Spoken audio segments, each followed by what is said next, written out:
Olá, muito boa tarde.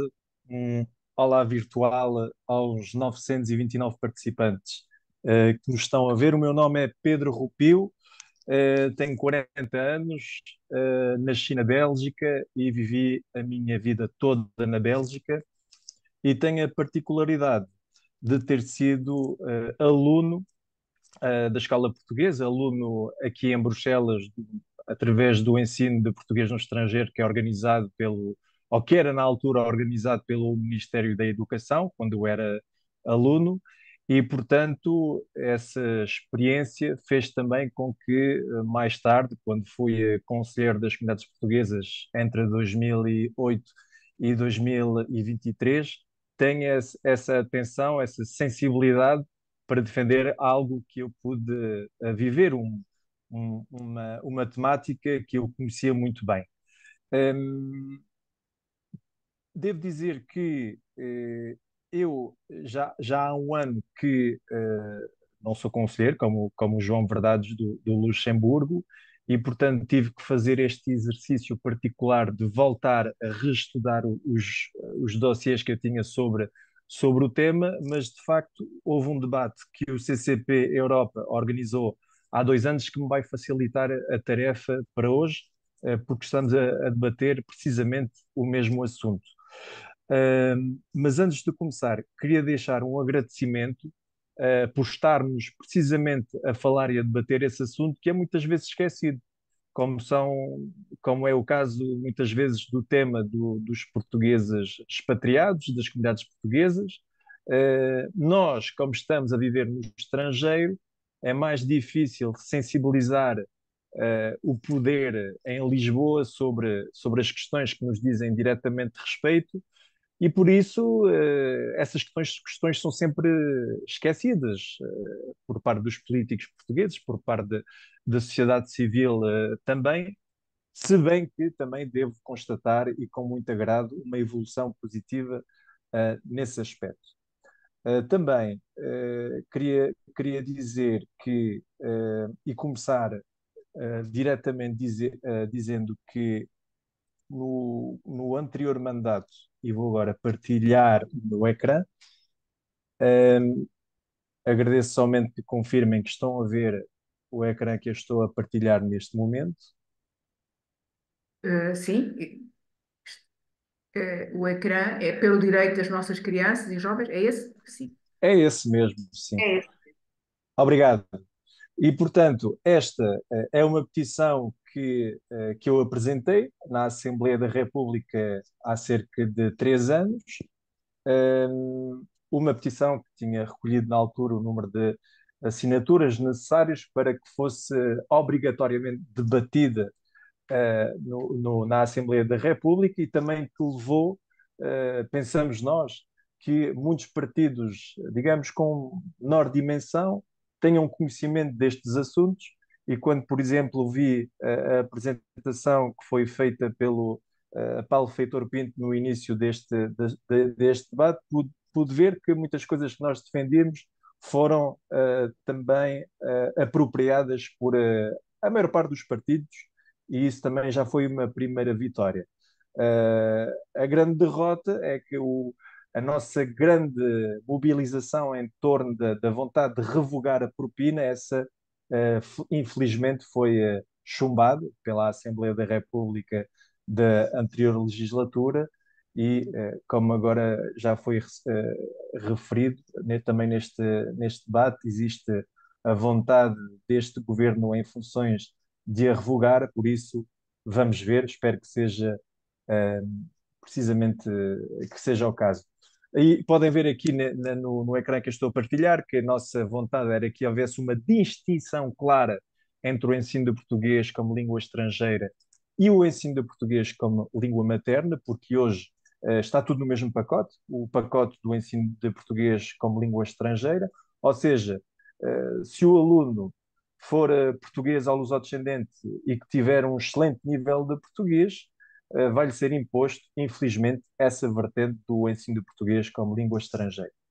A segunda reivindicação era que a mudança de tutela, que houvesse uma mudança de tutela novamente para o Ministério da Educação, A revogação da propina já falei, e também desejávamos uma maior expansão da rede oficial do ensino do português no estrangeiro, também para fora da Europa, porque hoje em dia, tirando a exceção da África do Sul, que também é uma rede que está em vias de extinção, infelizmente, não há nenhum outro país fora da Europa que tenha essa sorte de ter professores da rede oficial do EPE a ensinar língua e cultura portuguesas para as comunidades portuguesas. E também aproveito para fazer alguma publicidade a este site, portuguesparatodos.org, até porque, além de encontrar um, a possibilidade de saber mais da história do EPE, também tem uma informação bastante completa sobre como a organização, como evoluiu a organização do EP desde a sua criação até aos dias de hoje, e, e obviamente todos os decretos de lei que fizeram que se permitiram essas mudanças, etc. E também petições que houve em torno do ensino do português no estrangeiro, que eu não fui o único com essa iniciativa, houve mais iniciativas parecidas.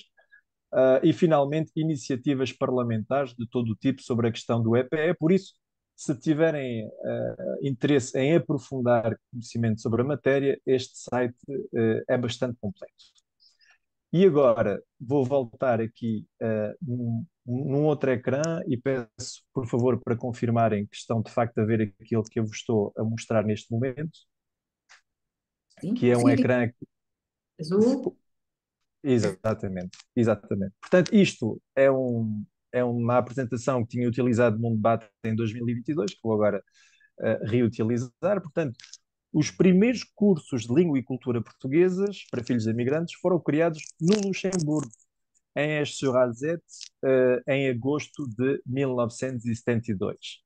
Mas, de facto, foi com o 25 de Abril que houve um grande investimento no ensino do português no estrangeiro, até chegarmos em 1983, 1984, a um pico em termos de número de professores, a um pico em termos de número de alunos, como podem ver aqui no ecrã, com um total de mais de 1000 professores e 90.000 alunos, o que é de facto impressionante. Mas depois dessa época, passamos a uma fase que foi estável, muito estável durante muitos anos, entre os anos 90 e o fim dos ao início dos anos de 2010, portanto, praticamente 20 anos. A regra foi de termos cerca de 600 professores na rede oficial do EPE e cerca de 60.000 alunos. No entanto, há algo que veio, na minha opinião e na opinião dos conselhos do anterior CCP e de muita gente das comunidades, há algo que veio mudar isso tudo, é a mudança de tutela. A mudança de tutela em 2010 passa para o Ministério dos Negócios Estrangeiros. Pouco tempo depois desse período, também com o contexto da Troika, foram despedidos muitos professores da rede oficial do EPE, e os professores que se mantiveram na rede viram o seu estatuto alterado para pior, por causa dessa mudança de tutela que deixou de estar no Ministério da Educação. E mais, de forma, ponto mais importante do ponto de vista estrutural, as políticas de língua e educativas mudaram e deram como prioridade o ensino do português como língua estrangeira. Esse foi um ponto de viragem assinalável. E, finalmente, houve mais tarde a introdução da propina, que teve um impacto terrível, porque do ano letivo de 2012 para 2013 passamos de 55 mil alunos para 45 mil alunos, praticamente 10 mil alunos afastaram-se do EPE no único ano letivo, e depois a tendência foi sempre uma progressiva redução dessa rede oficial.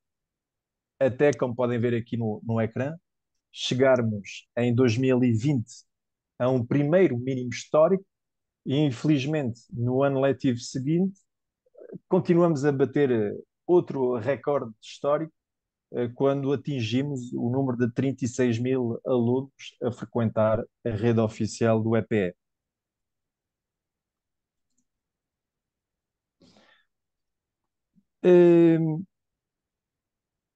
Com o investimento no ensino do português como língua estrangeira, em detrimento do ensino do português como língua materna, confirma-se também o impulso que foi dado no ensino integrado. Como podem ver aqui no ecrã, houve cada vez mais alunos a frequentar o ensino integrado e, portanto, um ensino que é maioritariamente frequentado por alunos que são estrangeiros, portanto, nem portugueses nem lusodescendentes. E no ensino paralelo, houve, como se pode aqui constatar, um desinvestimento claro, e a tendência é hoje de continuar esse investimento que prejudica o ensino paralelo, que, como disse, é maioritariamente frequentado por portugueses e lusodescendentes. E como disse anteriormente, a propina teve um impacto terrível, principalmente em países onde o ensino paralelo é a regra ou quase, que é o caso da Alemanha ou da Suíça, e podem ver que no espaço de um ano houve uma grande diferença na Suíça e que progressivamente o número de alunos foi sempre diminuindo. E, portanto, independentemente do público-alvo, seja ele estrangeiro, seja ele português com competência média de português, seja ele português com bom domínio da língua portuguesa, a vertente do ensino do português como língua estrangeira é aplicado a todos. Todos os públicos são metidos no mesmo saco do ensino do português como língua estrangeira. Os programas, os manuais escolares, os sistemas de avaliação, a formação de professores são organizados em função do ensino de português como língua estrangeira. Existe um pressuposto ou um preconceito, não se sabe, que a totalidade das crianças portuguesas no estrangeiro não falam português. Mas eu acho que não é o caso.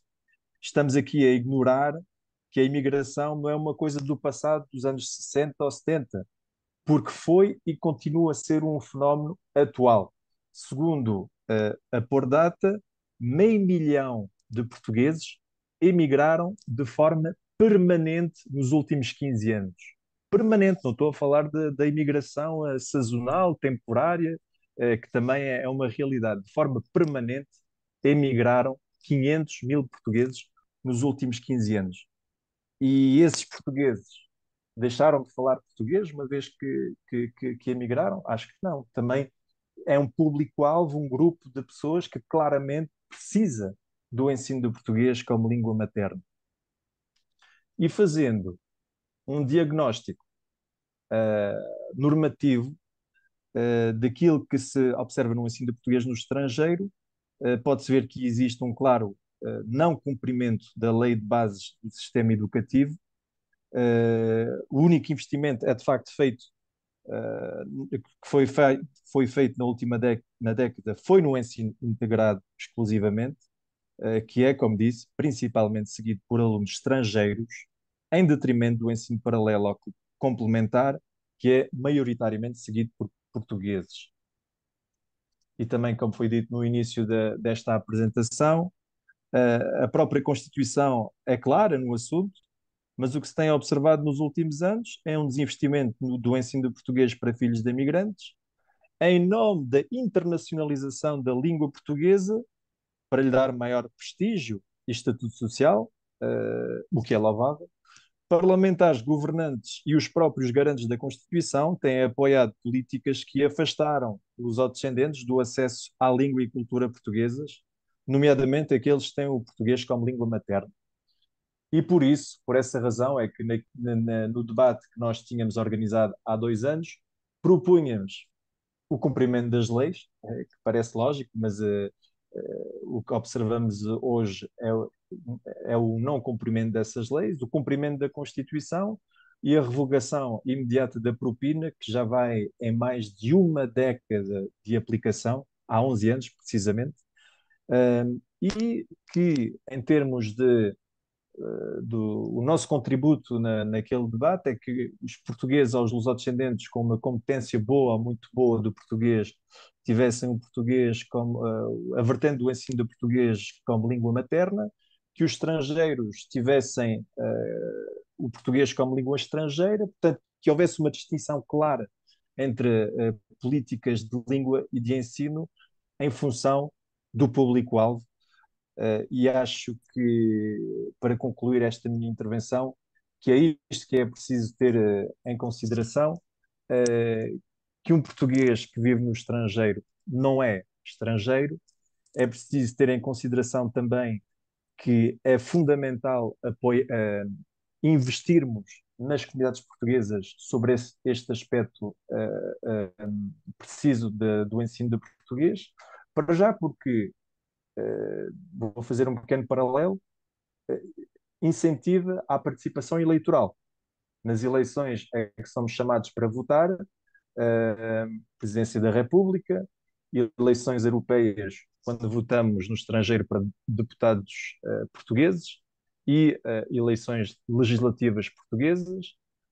Qualquer luso-descendente como eu, que nasceu no estrangeiro, tem muito, tem mais hipóteses de participar eleitoralmente para eleições em Portugal quando tem uma ligação mais forte com Portugal, e a rede oficial do APE, nesse aspecto, uh, é fundamental. Posso falar da minha experiência, não é só o contacto com a língua, a aprendizagem da língua e da história portuguesas, é também esse contacto com a Portugalidade que temos uma vez por semana quando vamos à escola portuguesa nos países que acolheram os nossos pais ou os nossos avós. E em segundo lugar, além desse aspecto, é também uma aposta estratégica que Portugal está a fazer para que continuamos, para que no estrangeiro, apesar de estarmos no estrangeiro, que as nossas comunidades continuem a querer colaborar com Portugal, sermos aliados de Portugal em domínios chaves como a economia, a cultura, a ciência, a política. Nós temos muitos portugueses e lusodescendentes que estão hoje a desempenhar funções importantes no estrangeiro e que podiam ser e que podem ser aliados de Portugal. A pergunta é: que políticas queremos para eles? Políticas que os afastem de Portugal ou que os aproximem de Portugal? E, portanto, eu creio que com uma aposta e um investimento considerável nesta matéria, que a gente consiga fazer com que as comunidades portuguesas continuem a se sentir próximas de Portugal, e ganhamos todos. Nas comunidades portuguesas ganhamos, porque mantendo o nosso vínculo com o nosso país de origem, é sempre algo que podemos, eh, como dizer, que é algo positivo para nós e para Portugal também é positivo pelos motivos que eu agora expliquei. Ahm,